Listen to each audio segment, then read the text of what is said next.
Assalamualaikum, gimana kabarnya kalian?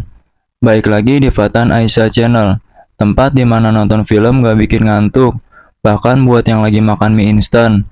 Kali ini saya bakal ngebahas film yang plot twistnya bisa bikin otak muter kayak kipas angin. Jadi siapin udut, kopi, dan cemilan favorit kalian. Dan jangan lupa klik tombol like-nya dulu biar Tonija nggak ngambek. Bodo amat gua ngambek, bodo amat gua ngambek, bodo amat. Bodo amat. Oke, daripada kelamaan ngoceh, langsung aja kita gas ke alur cerita filmnya. Tapi sebelum ke alur ceritanya, kita intro dulu ya. Kau ni apa? Kau tinggal sini ke? Dan inilah Striking Rescue 2024.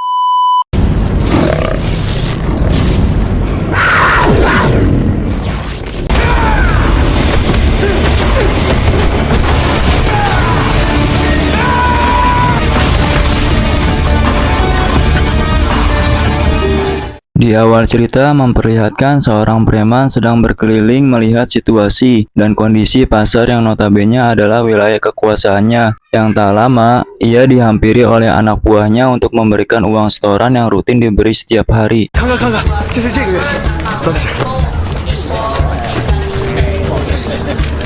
Setelah menerima uang setoran, si preman dihubungi oleh anak buahnya yang lain untuk meminta imbalan atas tugas yang diberikan si preman, yaitu menghabisi satu keluarga. Dan ketika mereka bertemu, si preman ternyata dijebak karena rupanya orang yang membungkam isi preman bukanlah anak buahnya, melainkan seorang detektif profesional bernama Bayan yang berniat untuk menghabisi pembunuh anak dan istrinya.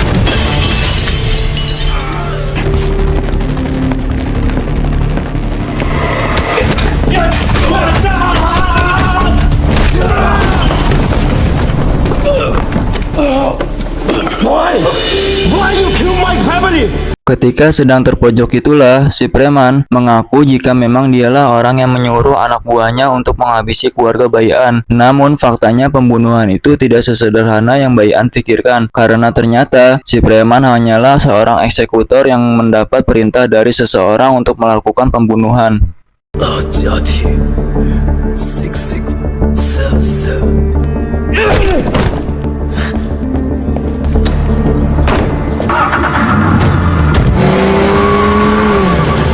Berdasarkan informasi dari si preman, Bayan pergi ke salah satu SMP untuk mencari pelaku lain yang juga ikut andil dalam pembunuhan keluarganya. Dan secara kebetulan anak si pelaku bersekolah di tempat ini, dengan si pelaku sendiri yang selalu menjemputnya. Di sana, Bayan melihat sebuah mobil dengan nomor polisi persis seperti yang diceritakan oleh si preman pasar. Demi membalas dendam kematian anak beserta istrinya, Bayan terlebih dahulu mendekati anak si pelaku yang bernama Ting He untuk memasukkan sebuah alat pelacak atau GPS ke dalam tas miliknya demi mengetahui lokasi tempat tinggalnya, di mana kejadian itu dilihat oleh bodyguard yang bernama Zheng Wu tanpa mencurigai sedikitpun tindakannya yang dilakukan oleh Bayan. I'm sorry. Are you okay?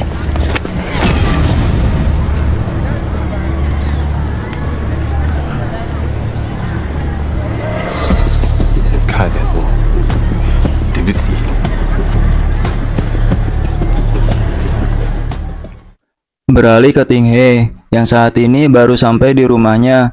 Ia sudah ditunggu oleh ayahnya yang bernama Ying Hao untuk makan bersama, tapi sebelum itu, ayahnya mengingatkan tentang tata krama ketika mau makan dan memintanya untuk segera mengganti pakaiannya.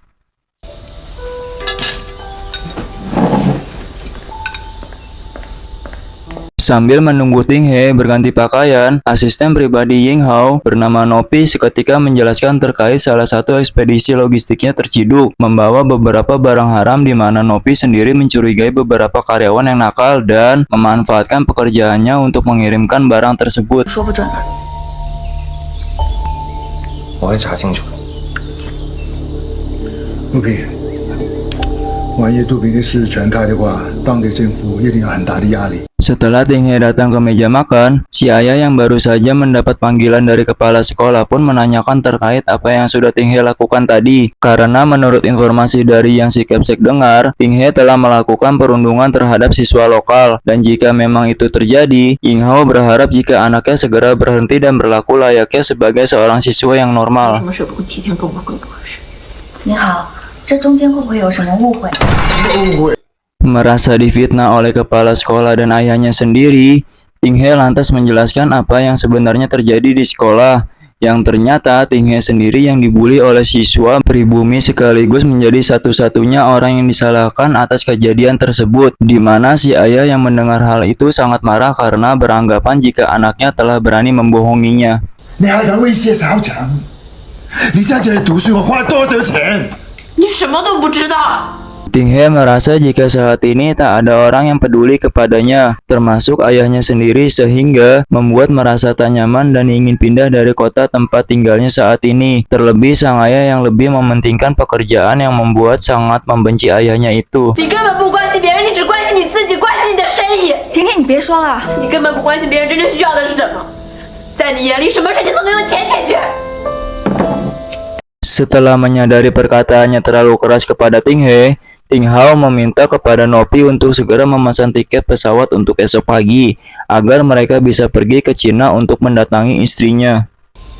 明天帮我订最早的航班，我要回国去看他妈妈。 Tanpa mereka sadari, rupanya percakapan itu didengar oleh Bai An yang telah menaruh GPS ke dalam tas milik Ting He. Setelah mengetahui jika besok pagi Ying Ha dan anaknya akan pergi ke bandara, Bai An merencanakan sesuatu untuk membalas dendam atas kematian istri dan anaknya.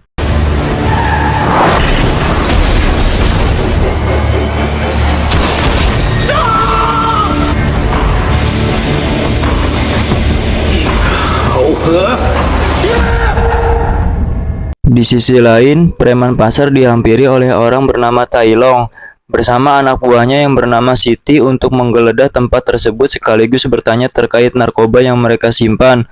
Telah berhasil disita oleh pihak kepolisian dan membuat Long rugi jutaan dolar atas kehilangan barang tersebut sehingga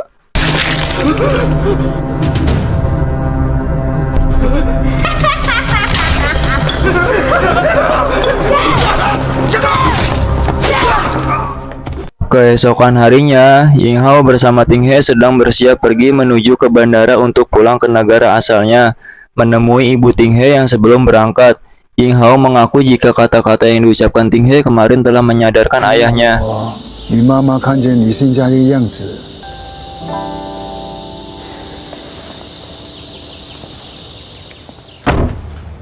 Sebelum berangkat, Ying Hao mendapatkan laporan dari Nopi jika saat ini polisi tengah memeriksa narkoba yang berasal dari gudang logistik mereka. Dan menurut hasil penyelidikan, narkoba kali ini sama seperti jumlah narkoba yang ditemukan 3 tahun lalu. Selain itu, Nopi juga mengatakan jika dia sedang bernegosiasi dengan polisi agar masalah ini tidak dipublikasikan. 感谢，成本方面别在意。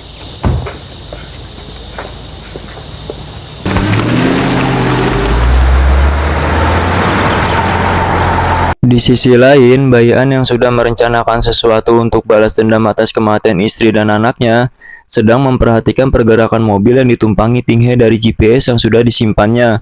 Sebelum pergi, dia terlebih dahulu menentukan posisi serta lokasi tepat di mana dia akan membunuh Ying Hao beserta anak buahnya.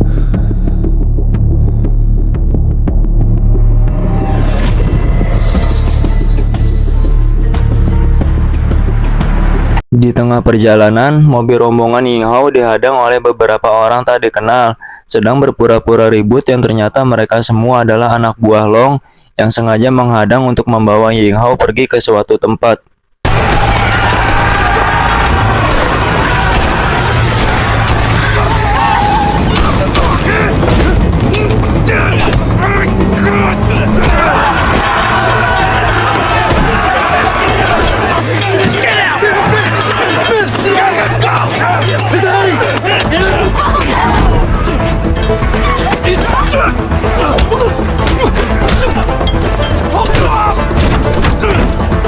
Zheng Wu meminta kepada rekannya yang tersisa agar segera membawa Ting He ke tempat yang lebih aman.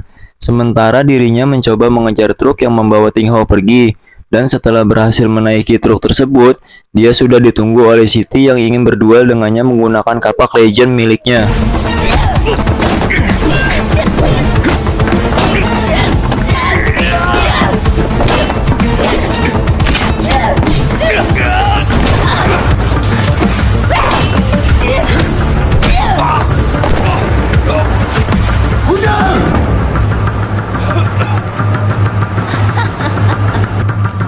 Dari kejauhan, Bai An mendengar suatu tembakan yang membuat dirinya langsung bergegas menuju ke arah suara. Yang sesampainya di sana, dia melihat Ting He sedang berada dalam bahaya sehingga ia langsung menyelamatkannya dan membawanya ke tempat yang lebih aman, meskipun dalam hatinya masih menyimpan dendam terhadap Ting Hao. Follow me or die here.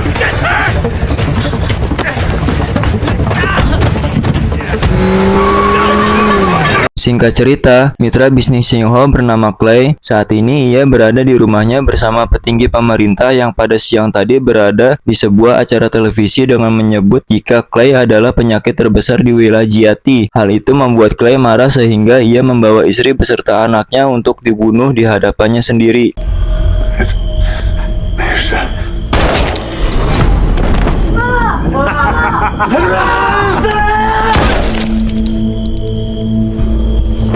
Tak berselang lama, Zheng Hao baru saja sampai di kediaman Clay di mana dia memberikan sebuah kertas berisi kesepakatan pemindahan kepemilikan yang harus segera ditandatangani. Meski begitu, Zheng Hao menolaknya dan yakin jika saat ini hanya perusahaannya yang terbebas dari inspeksi kepolisian. 我不会签，只是人杀了我。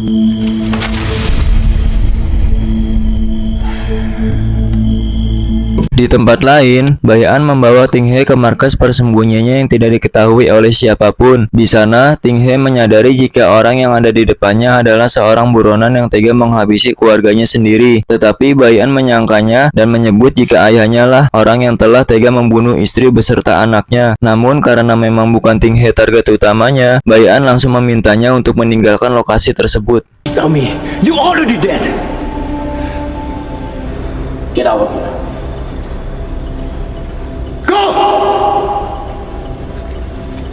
Thank you. You saved me.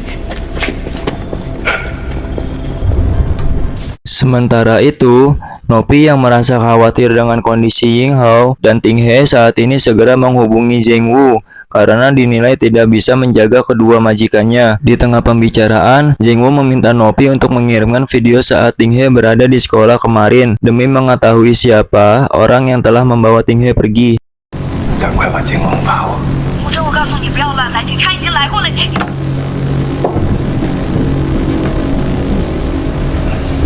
Entah apa yang sebenarnya terjadi, Nopi tampak sedikit terkejut setelah mendengar rute yang dilalui para penculik itu dan seakan mengetahui siapa orang yang telah menculik Zheng Hao. Tak berselang lama, Ting He menelpon Nopi untuk memberitahu lokasinya saat ini, di mana Nopi mengingatkan Ting He agar tidak mempercayai siapapun tanpa terkecuali, termasuk Zheng Wu yang merupakan orang kepercayaan keluarganya. 不要相信任何证据，也包括吴真，对吗？ 我现在也开局。 Ting He merasa ketakutan lantas bersembunyi di balik telepon umum. Tak lama, dia melihat mobil polisi sedang berpatroli di sekitaran sana, kemudian langsung menghampiri polisi tersebut berharap memberinya pertolongan tanpa disadari. Dia adalah seorang polisi gadungan yang tergiur oleh tawaran seorang di pasar gelap. Dan ternyata Ting He dihargai sekitar $1 juta sebagai imbalan bagi orang yang berhasil menangkapnya. 老谢，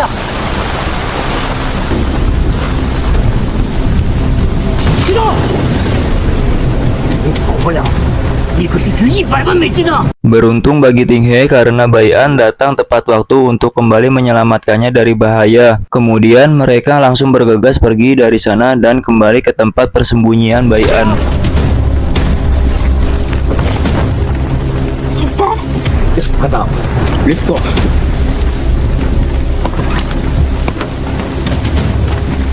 Sesampainya di sana, Ting He bertanya kepada Bai An terkait bagaimana dirinya dapat dengan mudah menemukannya. sehingga Bai-an langsung menunjukkan sebuah GPS yang disimpan di dalam tas. Hal itu membuat Ting He tampak heran karena Bai-an sudah memata-matainya sejak dari gerbang sekolah. Ting He juga menyadari adanya kejanggalan dan sekarang sudah tidak bisa mempercayai siapapun karena merasa jika hanya Nopi dan Zheng Wu yang mengetahui rute tersebut. 他该相信谁了？内线跑匪早有准备，但行程路线又只有吴真知道。 Merasa jika Nopi dan Zheng Wu sudah tidak bisa dipercaya, Ting He memutuskan mengajak Bai-an bekerja sama agar dapat menemukan ayahnya karena dia mengetahui jika tujuan awal Bai-an adalah membalas dendam kepada ayahnya. Tapi meski begitu, mereka tidak mengetahui di mana posisi Ying Hao saat ini. You should understand what that means. I know. Di sana Ting He menjelaskan alasan mengapa ia mengajak Bai-an bekerja sama, yaitu untuk meyakinkan Bai-an jika ayahnya sangat membenci narkoba lebih dari apapun karena barang tersebut telah merenggut nyawa ibunya. Dia juga mengatakan jika ayahnya bukanlah orang yang telah membunuh keluarganya. Ting He kemudian berpendapat jika saat ini hanya dirinya satu-satunya petunjuk untuk menemukan Ying Hao. You are nothing but a problem. No, I'm not a problem. I'm the only lead you have right now. Keesokan harinya, Bai-an bersama Ting He pergi ke sebuah pabrik logistik demi menemukan beberapa petunjuk dari para mantan anak buah Ying Hao yang beberapa tahun lalu dapat dipecat oleh ayahnya sampai akhirnya mereka menjadi perampok yang dapat melakukan apapun demi uang. 舅舅，发生什么事情？我是贺一涵的女儿，我从宝贝那边跑出来。安静。 Sesampainya di sana, King Ha mencoba memasuki area logistik tersebut demi mengecoh petugas keamanan agar Bai-an bisa masuk ke sana. Sampai akhirnya, mereka dengan mudah berhasil masuk dan mendapat informasi tentang keberadaan seorang pria yang dijuluki Si Pinang. Sehingga mereka langsung pergi menuju ke kawasan Pasar Lese, tempat di mana Si Pinang saat ini berada. You would be like the phone if you let anyone else know. Berlokasi di Pasar Lese, Ting He menghampiri seorang pria berkepala pelontos meminta agar dirinya diantarkan ke Si Pinang.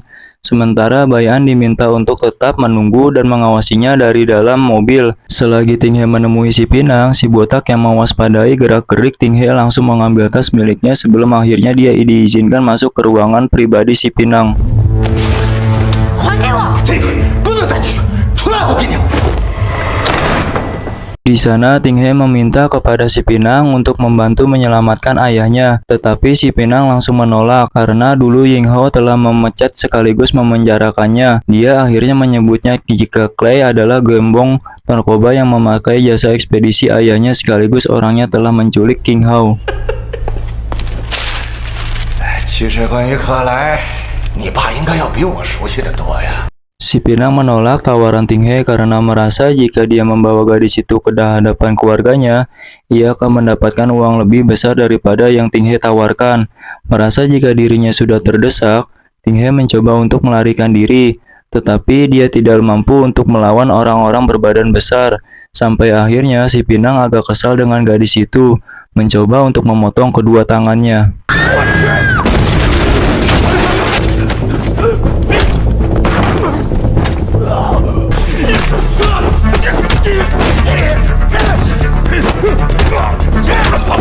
Bai-an berhasil menyelamatkan Ting He di waktu yang tepat dan dengan keahlian bela diri yang dimilikinya, ia mampu melumpuhkan semua orang yang berada di sana dengan mudah. Ting He yang masih disekap oleh Si Pinang berhasil meloloskan diri berkat menggigit tangan Si Pinang, sehingga dengan mudah Bai-an melumpuhkan Si Pinang dan mendapatkan informasi jika orang yang selalu mengantarkan paket Clay selalu berada di Hotel Jati Lama. 他在城外家庭旅馆，那是他的地盘，你们去了也是送死。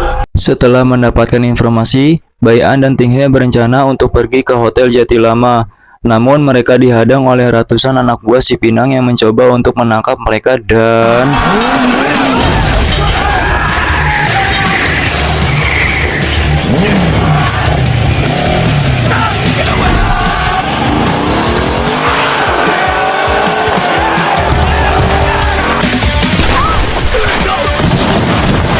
Tak jauh dari sana, Bai-an dikejutkan dengan kehadiran Siti yang selalu membawa kapak khususnya untuk menumbangkan semua musuh termasuk Bai-an yang ia serang dengan secara brutal.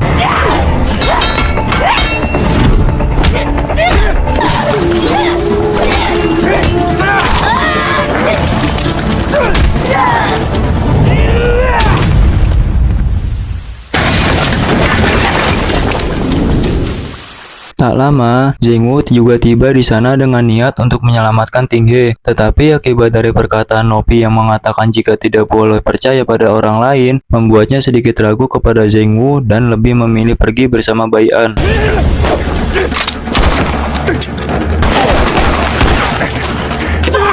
不要杀他！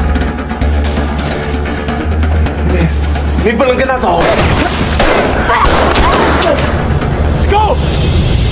Singkat cerita, melihat kondisi Bai-an yang sedang kritis akibat mendapat bacokan dari Siti, membuat Ting He merasa kasihan dan berinisiatif untuk mencari rumah sakit terdekat. Bukannya rumah sakit yang didapat, melainkan dokter hewan yang dipaksa untuk segera menolong Bai-an sekaligus menjahit luka yang didapatnya. Setelah diobati, Bai-an bertanya terkait lokasi Hotel Jatilama kepada si dokter.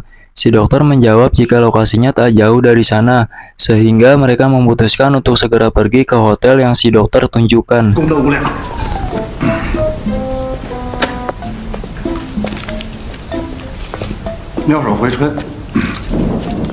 Sesampainya di sana, Ting He memesan satu kamar untuk mereka tinggali bersama. Tetapi Simba pemilik hotel tersebut sempat tak mempercayai Ting He yang menyebutkan jika mereka adalah ayah dan anak. Namun pada akhirnya Simba itu memberikan sebuah kunci dan menunjukkan kamar yang mereka pesan. Tanpa mereka sadari, rupanya Simba pemilik hotel tersebut merupakan bagian dari anak buah Clay, sehingga Simba pemilik hotel langsung menelpon orang-orang yang mencari keberadaan Bai-an saat ini. Rupanya orang yang Bai-an cari juga datang bersama para kroco ke penginapan tersebut, dan baru saja mereka membuka pintu tiba-tiba.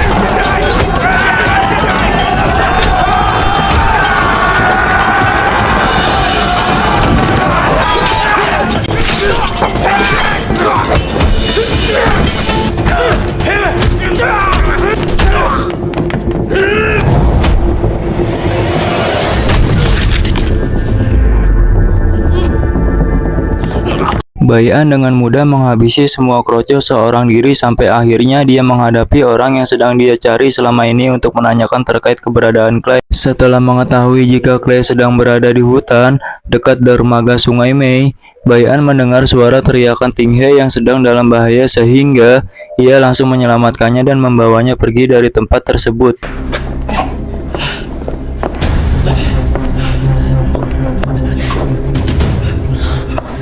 Di sana rupanya Bai-an dan Ting He kembali dihadang oleh Siti yang ternyata belum meninggal. Dengan kondisi Bai-an yang masih terluka parah, Siti lantas berniat untuk menghabisinya saat itu juga, menggunakan kapak yang selalu ia bawa. Namun beruntung Zhengwu tiba di waktu yang tepat dan berhasil menyelamatkan Bai-an yang sedang dalam kondisi terdesak.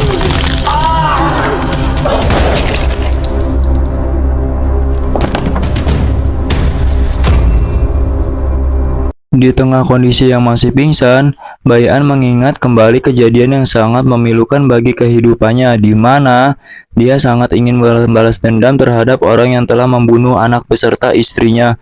Namun saat pelaku menembak si istri, Bai-an langsung sadar dari pingsannya.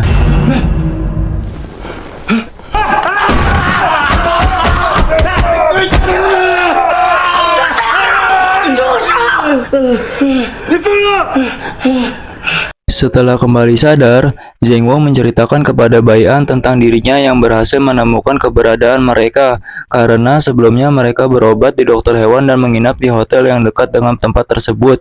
Hal itulah yang membuat Zhengwu dengan mudah menemukan keberadaan mereka. Dia juga membicarakan tentang Ting He yang terlebih dahulu menuntun Nopi yang akhirnya mengikuti sebuah GPS yang dapat menuntunnya sampai ke tempat ini. 我顺着定位找了过去，但还是去晚了。在现场，我只找到了一具假警察的尸体。 Bai An yang tetap ingin mencari keberadaan Ying Hao, meskipun sudah dilarang oleh Ting He menyebutkan jika Zheng Wu adalah orang yang akan mencari keberadaan ayahnya, tapi Bai An malah berpikir negatif tentang perkataan yang diucapkan oleh Ting He ini. Not against me when I saved you from mob. You used me from the beginning. Since you have a new protection. Selanjutnya, Bai An menceritakan jika istrinya sudah bekerja pada perusahaan ayah Ting He selama 8 tahun. Kemudian ada satu saat di mana dia merasa aneh dengan sikap istrinya yang pada akhirnya meninggal dibunuh oleh pegawai Ying Hao. Dan setelah ditelusuri, Bai An meyakini jika itu semua perintah dari Ying Hao karena sang istri mempunyai bukti jika perusahaan Ying Hao terdapat barang haram. This is the fractal. It's contain the evidence. And for this, he killed my family. 不可能，他最痛恨的就是。 Tak berselang lama, Nopi akhirnya sampai ke tempat di mana Ting He berada untuk membawanya pulang ke rumah. Akan tetapi, Ting He langsung menolak ajakannya karena dia tidak mempercayai dan mencurigai jika salah satu dari mereka adalah seorang pengkhianat sekaligus penyelundup narkoba di perusahaan ayahnya. 你看，我们早跟我回家。不，我不回去，我要去救我爸。 Rupanya merekalah pengkhianat yang dimaksud oleh Ting He barusan sehingga Ting He dan Nopi langsung dibawa oleh anak buah Clay untuk dijadikan sandera demi mengintimidasi Ying Hao. Sementara itu, Zheng Wu yang hendak akan dieksekusi berhasil diselamatkan oleh Bai An dengan cara seperti ini.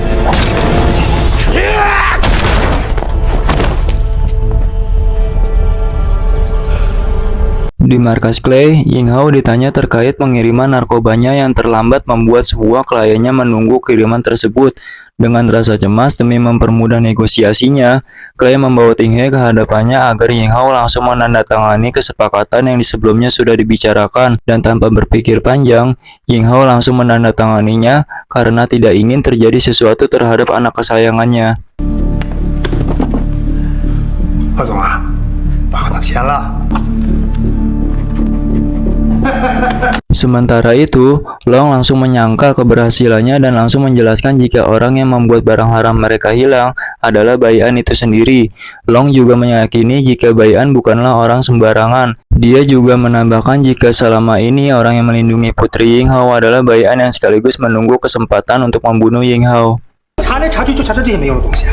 啊，龙太，我告诉你，当年要不是因为我，非把你留下来给我当条狗。 Clay yang merasa kesal terhadap Long karena tidak bisa melakukan apa-apa dan hanya bisa melapor hal yang menurutnya tidak perlu, membuatnya merasa dirugikan dan jika dihitung kerugiannya mencapai 20 juta dolar atau senilai 330 miliar rupiah karena hilangnya barang yang sudah disiapkan.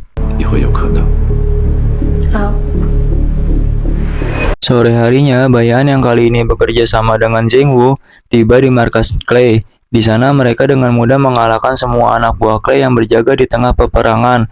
Zheng Wu meminta Bai An untuk segera mencari keberadaan Ting He, sementara dirinya akan terus menelusuri tempat tersebut untuk menumbangkan semua anak buah yang tersisa.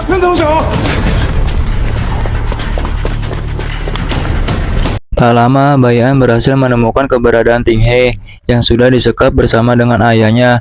Di sana, Long sudah menunggu kedatangannya. Kemudian Long memberikan sebuah pistol karena mengetahui jika Bai An ingin sekali membunuh Ying Hao dengan balas dendam atas kematian istri dan anaknya.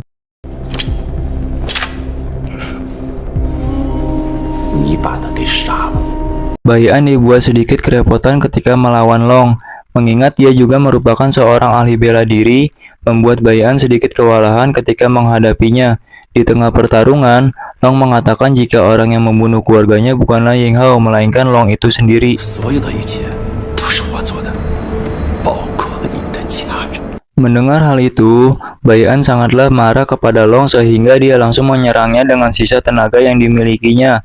Namun hal itu justru membuatnya semakin terpojok sampai akhirnya datang Zheng Wu membantu menyelamatkannya.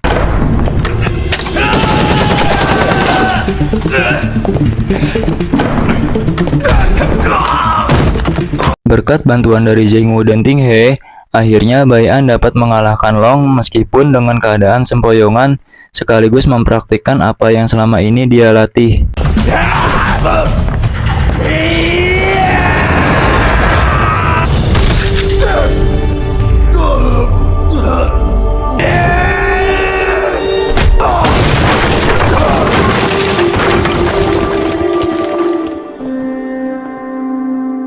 Setelah semua selesai, Bai-an menghampiri Nopi yang sudah disekap di salah satu ruangan. Di sana dia menginterogasinya untuk mengetahui apa sebenarnya motif di balik ini semua, sehingga dirinya tega mengkhianati Ying Hao sekaligus membunuh anak beserta istrinya. Nopi mengaku jika dirinya hampir menguasai semua perusahaan yang dimiliki Ying Hao, akan tetapi semua itu musnah tatkala rencananya digagalkan oleh Bai-an yang ikut campur dengan semua ini. Sementara itu, Nopi menegaskan jika niat dia membunuh istri beserta anak Bai-an karena dia telah menghalangi jalannya untuk mengambil alih semuanya. Setelah itu, Nopi seakan menyalahkan Ying Hao atas kejadian semua ini, karena menurutnya dia adalah seseorang yang memaksanya melakukan ini semua. Namun setelah Bai-an menunjukkan surat pengalihan saham, Nopi tampak terkejut sekaligus tak menyangka jika Ying Hao berniat menunjukkannya sebagai pemilik saham perusahaannya. Tamat.